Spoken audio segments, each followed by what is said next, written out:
guys, welcome back to my channel. My name is Catherine Westbrooks, and in today's video it is part 3 of our Canva tutorial series. We are still in my backyard because my dog is still sunbathing, so here we are. I have to show you guys what she looks like because she is just the cutest thing and she loves sunbathing in our backyard. Hi Mimi! Are you sunbathing? In today's video, I'm going to be showing you how to create games such as bingo boards and such as search and finds, which are two popular things that I use in my classes. If you are new here, please be sure to subscribe. I do post Outschool videos every week. Now we're going to hop onto my computer and I'm going to show you how to create games for your Outschool classes. Guys, be sure to stick around till the end of this video because I will be sharing a bonus piece of content with you guys that I really feel like has led to a lot of positivity in my classes and led to a lot of conversation, which then in turn leads to positive parent reviews. So be sure to stick around and I will show you how you can create that on Canva.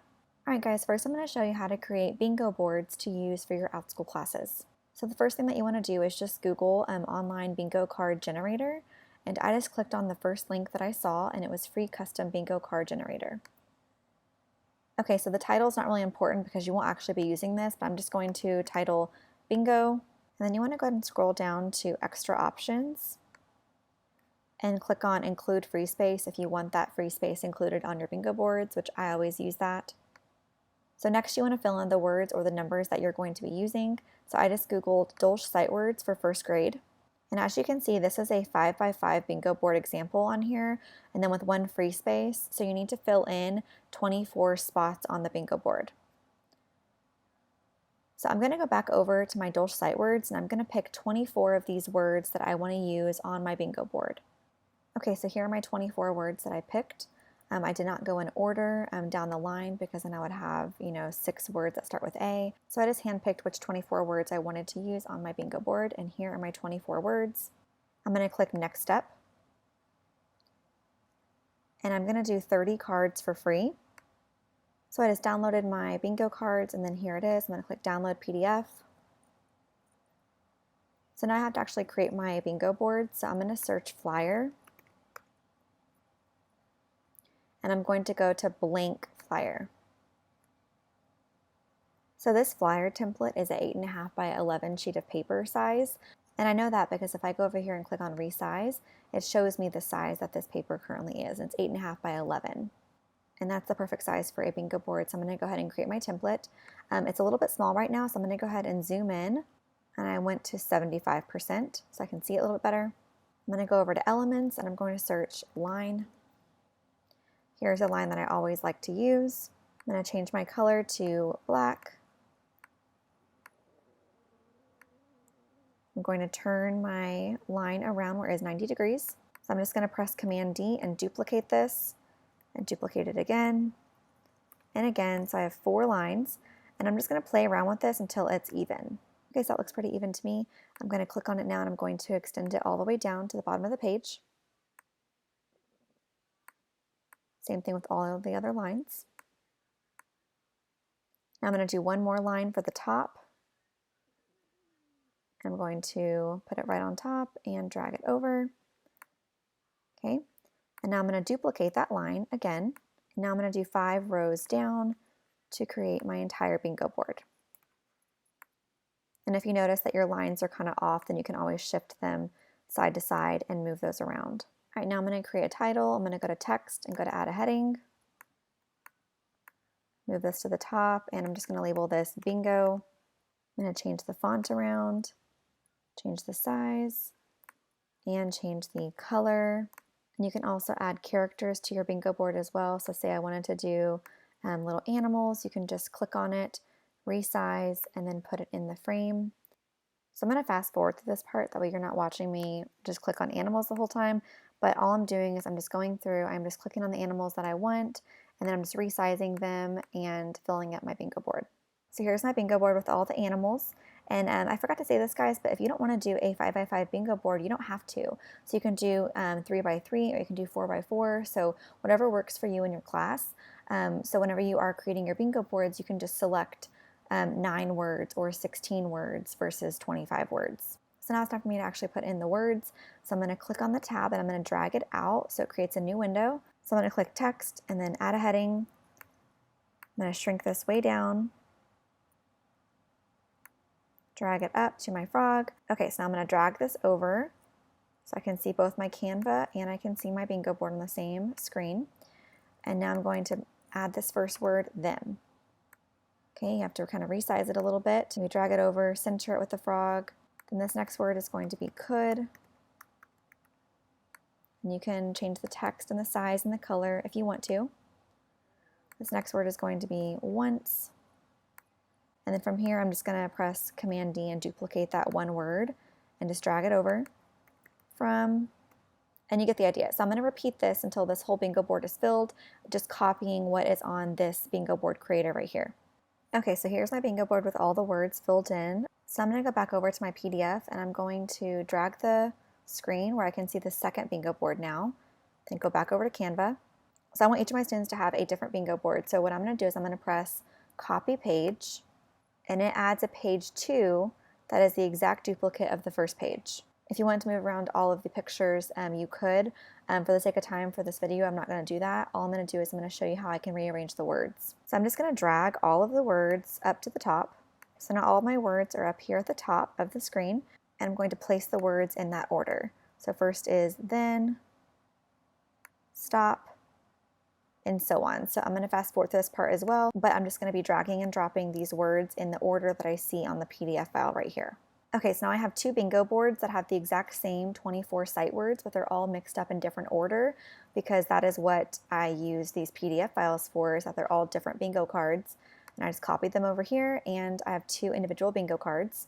So you could repeat this process for as many cards as you wanted to create. So you could just copy the page again and then move around the words to go with all of the words that are in this PDF file. So in this PDF file, I have 30 different bingo cards, and if I didn't want to do 30, that's fine. I mean, if I only have 10 kids in my class and we're just going to play one game of bingo, then just 10 cards is going to be enough because each student will have their own bingo board.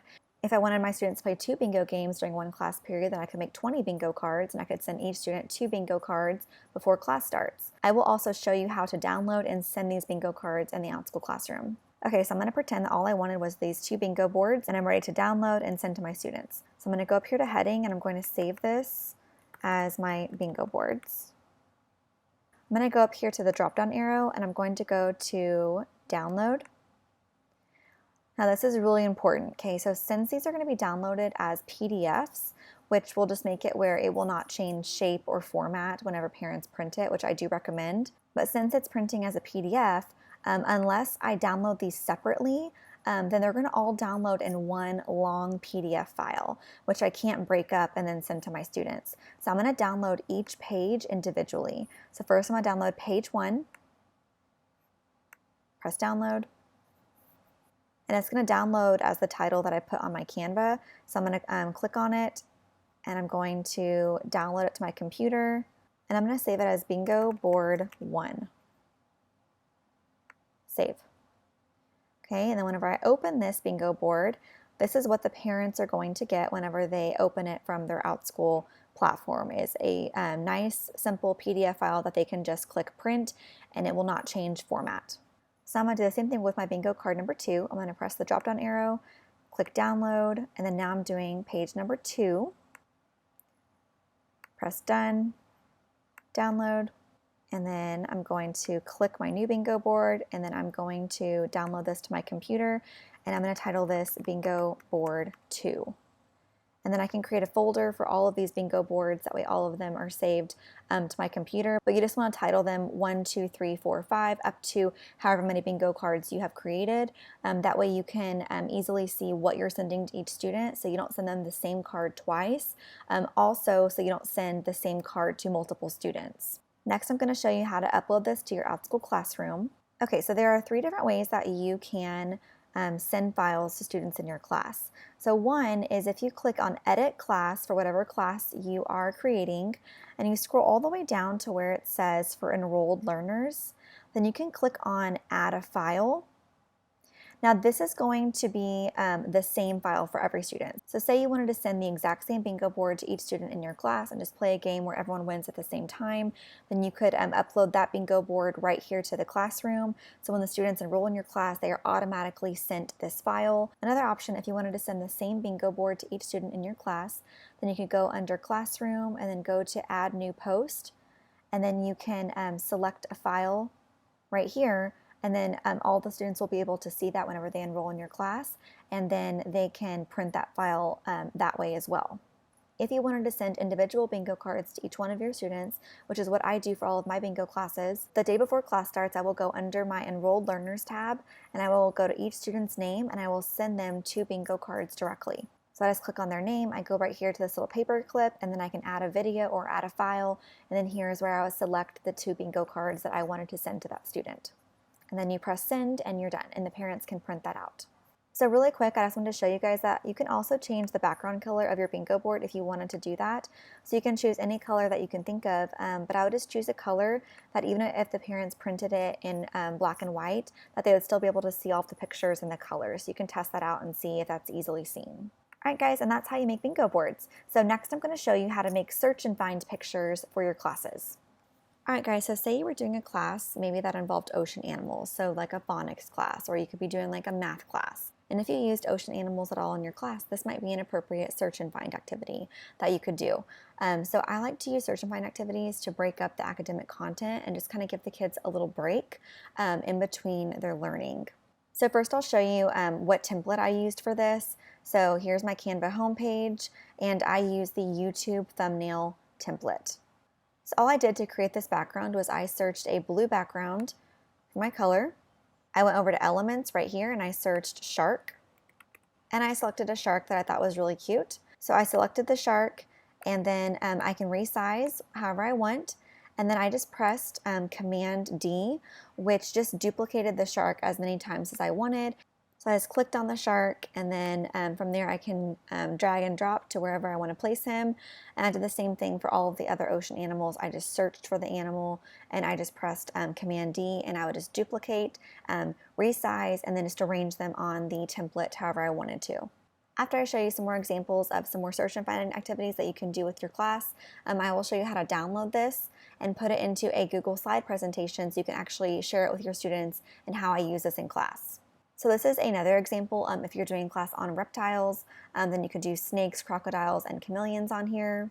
If you wanted to do an actual background that showed something more than just a solid color, you can go to Add New Page, and I went ahead and I just searched Park Clip Art on here.